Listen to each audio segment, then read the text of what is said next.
Assalamualaikum warahmatullahi wabarakatuh. Halo semua, nama aku Hasanatun Nikma. Nomor induk mahasiswa 054150387 dari UPBJJ Jawa Tengah. Halo.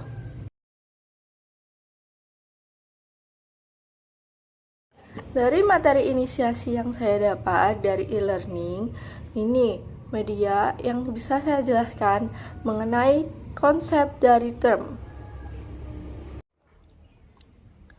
Untuk mengungkapkan konsep disebut term. Term terdiri dari kata. Jika terdiri dari satu kata disebut term sederhana. Dan jika terdiri dari lebih dari satu kata disebut term kompleks. Contohnya, kampus. Kampus itu terdiri dari satu kata, maka disebut term sederhana. Dan kampus terpadu terdiri dari dua kata, kampus dan terpadu, maka disebut term kompleks. Term dapat dipahami dari pengertian sebuah kata yang terdiri dari konotasi dan denotasi. Konotasi menjelaskan tentang isi pengertian dari kata, dan denotasi menjelaskan luas pengertian dari kata. Konotasi tersendiri tidak lain adalah sebuah definisi, dan denotasi tidak lain menunjukkan adanya suatu himpunan. Hubungan konotasi dan denotasi tersendiri terbentuk berbalikan. Jika satu bertambah, maka yang lain akan berkurang. Term bisa dibedakan menjadi berbagai macam. Berikut tiga di antaranya. Term konkret dan term abstrak. Term konkret mengacu pada hal yang bisa dilihat, diraba, atau dirasakan secara langsung. Contoh, meja, kucing, dan gunung. Term abstrak merujuk pada hal yang tidak bisa disentuh secara fisik, tapi dipahami secara konsep. Contoh, cinta, keadilan, dan kebebasan. Selanjutnya ada term umum dan khusus. Term umum mencakup banyak hal dalam satu kategori. Contoh, hewan mencakup kucing, anjing, gajah, dan lainnya. Term khusus lebih spesifik dan terbatas. Contoh, kucing Persia adalah salah satu jenis dari term umum hewan. Selanjutnya yang ketiga, term positif dan term negatif.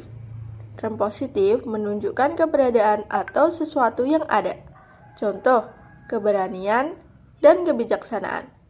Term negatif menunjukkan ketiadaan atau penolakan sesuatu.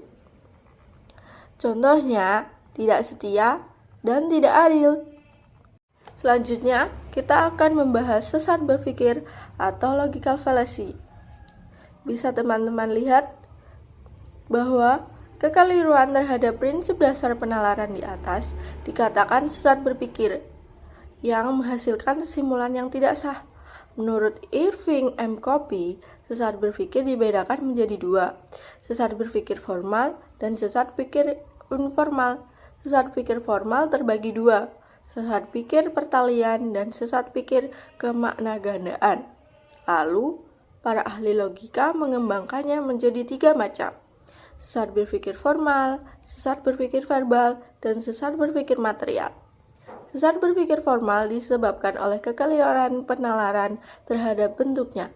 Sesat berpikir verbal disebabkan oleh kekeliruan penalaran terhadap kata-katanya.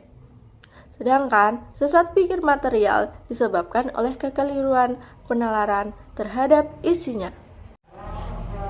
Selanjutnya saya akan memberikan beberapa contoh dari apa itu logical fallacy dan cara mengatasinya. Contoh pertama ada ad hominem.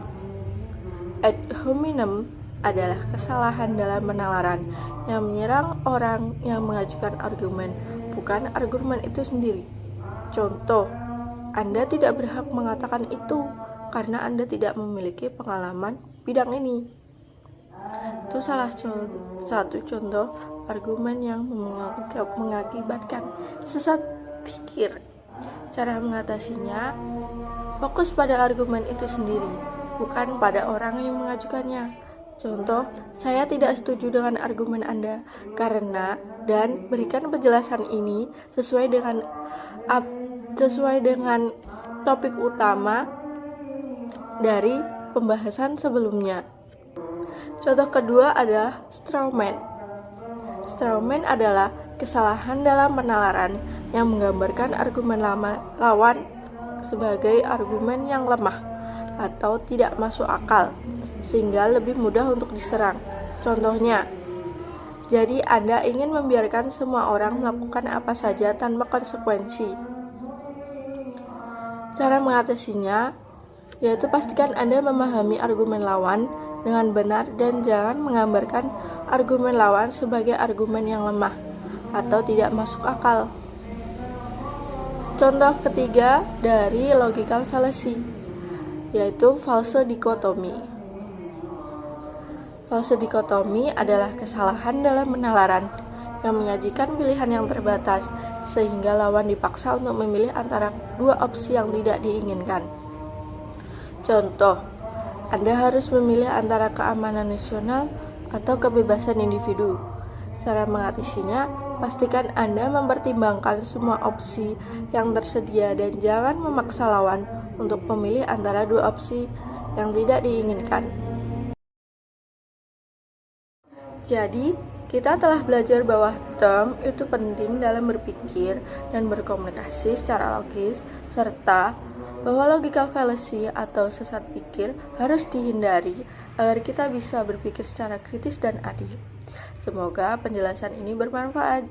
Jika kalian ingin menambahkan atau membahas tentang konsep term dan sesat pikir ini, mohon tinggalkan komen di bawah dan jangan lupa like.